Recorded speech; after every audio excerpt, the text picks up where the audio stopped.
Hello everyone, कैसे हो आप? आई होप आप सब अच्छे होंगे और आपकी प्रेगनेंसी भी काफ़ी स्मूथ चल रही होगी। आशा करती हूँ आप अपनी प्रेगनेंसी को एंजॉय कर रही होंगी। तो फ्रेंड्स, आपको पता ही है 5 मई को चंद्र ग्रहण लगने वाला है। तो जब चंद्र ग्रहण या फिर सूर्य ग्रहण की बात आती है तो जो गर्भवती महिला होती है वो घबरा जाती है। उसको पता नहीं होता कि क्या करना चाहिए और क्या नहीं करना चाहिए। उसको टेंशन हो जाती है कि मेरे बच्चे पर कोई बुरा प्रभाव ना पड़ जाए, कहीं मेरे बच्चे को कोई नुकसान ना हो जाए। तो उसको इन सब चीज़ों का पता नहीं होता। तो वही चीज़ आज इस वीडियो में हम कवर करने वाले हैं।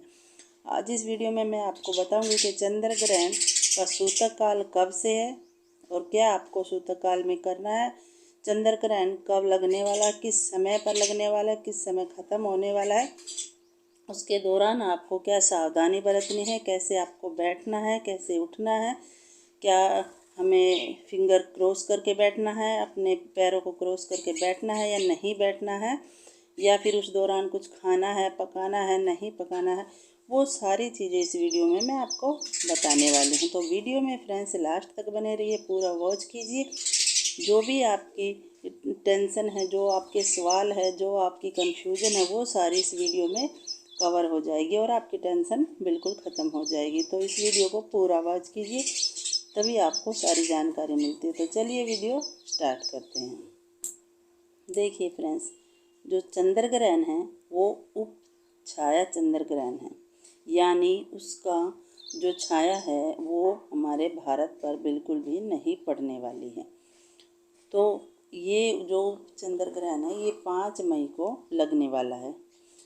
जब ये लगेगा उससे 9 घंटे पहले सूतक काल होता है, जिसमें भी कोई शुभ कार्य नहीं किया जाता। कुछ भी आपके घर का कोई प्रोग्राम है या फिर आप कुछ नया करने के लिए सोच रहे हैं तो वो सारी चीज़ें इस समय पर बिल्कुल भी नहीं की जाती। तो जो चंद्र ग्रहण है वो 8:45 पर रात के समय में शुरू होगा और रात को ही वो 1 बजे समाप्त होगा। जब 8:45 पर शुरू होगा तो उससे 9 घंटा पहले सूतक काल शुरू हो जाता है। उस दौरान आपको कोई भी शुभ कार्य नहीं करना है। जब ये स्टार्ट होता है, 8:45 से स्टार्ट होता है, तो उस समय आपने क्या करना है कि आपने अपना खाना कंप्लीट कर लेना है।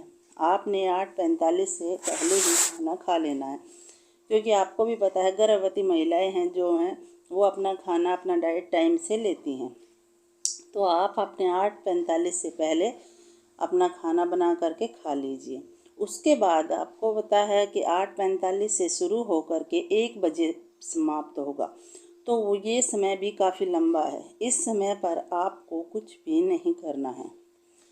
मेरा कहने का मतलब है आपको छुरी, चाकू, सुई, धागा या कुछ भी आपको नहीं करना है, ठीक है। तो वहाँ पर अगर आपका समय काफ़ी लंबा है, 8:45 और 1 के बीच का, अगर आपको सोना भी नहीं है, ठीक है, तो आपके लिए ये समय काफ़ी लंबा हो जाएगा। उस समय पर अगर आपको भूख लगती है तो आपको अपना 8:45 से पहले जो खाना आप बना रहे हैं उसी समय आप अलग से अपना खाना निकाल सकती हैं, ठीक है। उस खाने के अंदर आपने तुलसी के पत्ते डाल देने हैं और अपना पानी जो आप पियेंगे उसमें भी आपने तुलसी के पत्ते डाल देने हैं। यानी मेरे कहने का मतलब है जो चीज़ भी आप इस्तेमाल उस समय पर करने वाली हैं उसके अंदर आपको तुलसी के पत्ते ज़रूर से डालने हैं, तभी आप उसका ग्रहण के दौरान सेवन कर सकती हैं। क्योंकि आपको पता है जो हमारी तुलसी माता है ये एक औषधि भी है और ये बहुत ही कारगर होती है। ये जो नेगेटिव एनर्जी होती है उसको अपने अंदर अब्जॉर्ब कर लेती है और हमारे खाने को दूषित नहीं होने देती। और जो नकारात्मक ऊर्जा जो होती है वो बिल्कुल भी हमारे खाने पर नहीं पड़ती। तो मेरे कहने का मतलब है आपने हर चीज़ में तुलसी का पत्ता ज़रूर से डालना है। तो यहाँ तक आपका क्लियर हो गया होगा कि आपने क्या करना है। उसके बाद आपने सुई धागा बिल्कुल भी रात के समय में नहीं चलाना है। आप समझेंगे कि हम फ्री बैठे हैं, टाइम पास नहीं हो रहा है, तो चलिए कुछ कार्य ही कर लें, लेकिन आपको छुरी, चाकू, कुछ भी फ्रूट वगैरह कट नहीं करना है। आपने सीजर वगैरह अपने पास नहीं रखनी है। आपने कुछ नहीं। आप उस समय पर क्या कर सकती हैं, आप कोई पाठ कर सकती हैं। कोई मंत्र का जाप कर सकती हैं, अपनी कुल देवी देवताओं का ध्यान कर सकती हैं। ये सारी चीज़ें आप कर सकती हैं। और आपको सीधे आपको लेटना है, आपको क्रॉस पैर करके नहीं लेटना है, एक पैर एक दूसरे के ऊपर बिल्कुल भी नहीं करना है। आपको उंगलियों को बिल्कुल भी एक दूसरे के ऊपर नहीं करना है। अपने जो बाल हैं उनको आपने खुला कर देना है, चोटी बना करके जूड़ा बना करके नहीं रखना है, आपने खुला रखना है और अपना सीधे आपने लेटना है। तो इस चीज़ का आपने ध्यान रखना है। इस तरीके से आपको लेटना है और अपने भगवान कुल देवी देवता जिसका भी आप उच्चारण करती हैं, जिनका आपको लगन लगी हुई है, उनका आप ध्यान कर सकती हैं। वो आपके लिए बहुत ही अच्छा होने वाला है और वो बहुत ही फ़ायदेमंद भी होता है, क्योंकि उस समय पर जो नेगेटिव एनर्जी है वो सारी चीज़ें जो आप उस समय पर करेंगी वो उनको दूर कर देती हैं। आपने अपने रूम के अंदर ही रहना है। अगर उस दौरान चंद्र ग्रहण के दौरान आपको वॉशरूम जाना है, अगर आपको बाहर जाना है, तो आप अपने बॉडी को कवर करके जाइए। और उस समय पर आप जब बाहर जा रही हैं तो अपनी बॉडी को कवर करके तभी आप जाइए। फिर आपको कोई भी चीज़, कोई भी नेगेटिव एनर्जी छू नहीं पाएगी। तो आने के बाद फिर से वही रिपीट करना है, वैसे ही लेटना है। और वैसे ही जब आप वॉशरूम जाते हैं तो वहाँ से आने के बाद आपको जिस पानी में आपने तुलसी के पत्ते ऐड किए हैं वो आपने पानी पीना है, ठीक है। उसके बाद आपने लगाना क्या है, तो आपने क्या करना है कि जो चंद्र ग्रहण है जिसकी जो किरणें आती हैं, जो नेगेटिव किरणें होती हैं, वो जिस चीज़ पर भी पड़ती हैं तो वहाँ पर बहुत ही प्रभाव अपना छोड़ती है। तो आपके बच्चे पर कोई प्रभाव ना पड़े, आप पर ना पड़े, उसके लिए आपने मार्केट से पहले दिन से ही गैरू को परचेस कर लेना हो, रेड कलर का होता है। तो उसको एक बाउल में डाल करके पेस्ट बना लेना उसका। उसके अंदर आपने गंगा जल ऐड कर देना है। उसके अंदर आप हल्का सा कच्चा दूध ले सकती हैं।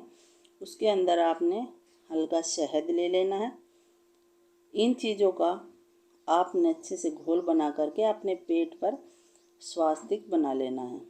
स्वास्तिक बनाने के बाद आपने 2 लाइनें ऊपर की साइड और 2 लाइनें नीचे की साइड, जैसे स्वास्तिक बनाने के बाद करते हैं वैसे आपने कर लेने हैं।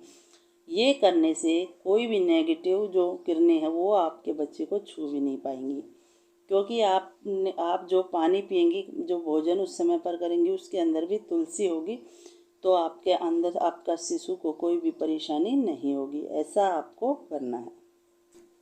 जब चंद्र ग्रहण समाप्त होता है वहाँ पर आपको करना है। उस समय पर क्या करना है, तो उस समय पर फ्रेंड्स रात का 1 बजा होगा और उस समय पर अगर आपका नहाने का मन करता है तो काफ़ी अच्छा है, क्योंकि जो नेगेटिव एनर्जी है वो सारी धुल जाएगी। अगर आप नहाती हैं तो उस पानी में गंगा जल डालिए, तुलसी के पत्ते डालिए और फिर आप स्नान कीजिए।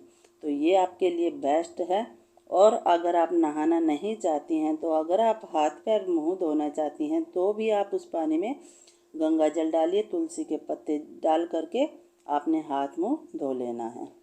तो ऐसा करने के बाद उसके बाद आपने अपने मंदिर के दरवाजे खोल देने हैं, क्योंकि जब चंद्र ग्रहण लगता है या सूर्य ग्रहण लगता है तो हमारे जो देवता होते हैं उन पर बहुत ही ज़्यादा कष्ट होता है। तो उसके बाद आपने अपने मंदिर के दरवाजे खोल देने हैं और गंगा जल छिड़क देना है अपने घर के चारों कोनों में, अपनी दहलीज पर, अपने घर के एंट्रेंस में, बीच में भी आपको, मतलब मेरा कहने का कि अपने घर में गंगा जल का छिड़काव कर देना है। ऐसा करने के बाद आपने सो जाना है, क्योंकि रात में तो आप पोछा नहीं लगा सकते हो, तो गंगा जल ही छिड़क सकते हैं। जब आप नेक्स्ट डे उठते हैं उस समय पर आपने अपने घर में झाड़ू लगाना है, मंदिर की साफ़ सफाई करनी है, पोछा लगाना है। जब आप पोछा लगाएंगे तो वहाँ पर फ्रेंड्स आपने अपने पोछे के अंदर 1 चुटकी फिटकरी, 1 चम्मच नमक, ये डाल करके आपने पोछा लगाना है, क्योंकि जो नमक है वो नेगेटिव एनर्जी को अपने अंदर अब्जॉर्ब कर लेता है। तो आपको पानी के अंदर फिटकरी और नमक डाल करके पोछा पूरे घर में लगाना है।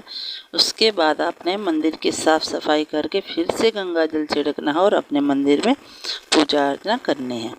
तो ऐसा करने के बाद आपने सेकंड जो काम करना है वो करना है दान का, क्योंकि दान करना बहुत ही शुभ होता है। सूर्य ग्रहण के बाद, चंद्र ग्रहण के बाद दान हमें जितना आपकी कैपेसिटी है उतना आप कीजिए। जो आप दान करती हैं वो किसी ज़रूरतमंद के लिए होना चाहिए, ना कि जो वेस्ट में जाए। ऐसा आपको करना है, या किसी को भोजन खिलाइए, या फिर कोई कुछ भी आप दान कर सकती हैं जो चीज़ की किसी को ज़रूरत हो। उसके अलावा उसके बाद आपको एक काम और करना है। आपने या तो आप ले सकते हैं चने की दाल, या फिर ले सकते हैं पालक। अगर पालक आप गाय माता को खिलाते हैं तो वो बहुत ही शुभ माना जाता है, क्योंकि आपको पता है गौ माता जो होती है उसके अंदर 33 करोड़ देवी देवताओं का वास होता है। तो जब आप उसको खाना खिलाती हैं तो वो बहुत ही शुभ होता है। आपकी सारी जो नेगेटिव एनर्जी होती है वो ख़त्म हो जाती है, और आप एकदम आपका बिल्कुल सभी चीज़ें साफ़ सुथरी हो जाती है। तो इस चीज़ का आपको ध्यान रखना है, और ये चीज़ें आपको ज़रूर से कर लेनी चाहिए। चंद्र ग्रहण का प्रभाव आप पर बिल्कुल नहीं पड़ेगा, और आप बिल्कुल, आपका बच्चा और आप बिल्कुल सेफ रहेंगे। हमें ना चाहकर भी इन चीज़ों को फॉलो करना पड़ता है, क्योंकि हमारे ग्रंथों में, शास्त्रों में सब लिखा हुआ होता है, तो हमें उन्हें मानना पड़ता है। हमारे जो बड़े बुजुर्ग होते हैं वो ये सारी चीज़ें हमें करने के लिए बोलते हैं, तो हमें करनी पड़ती है।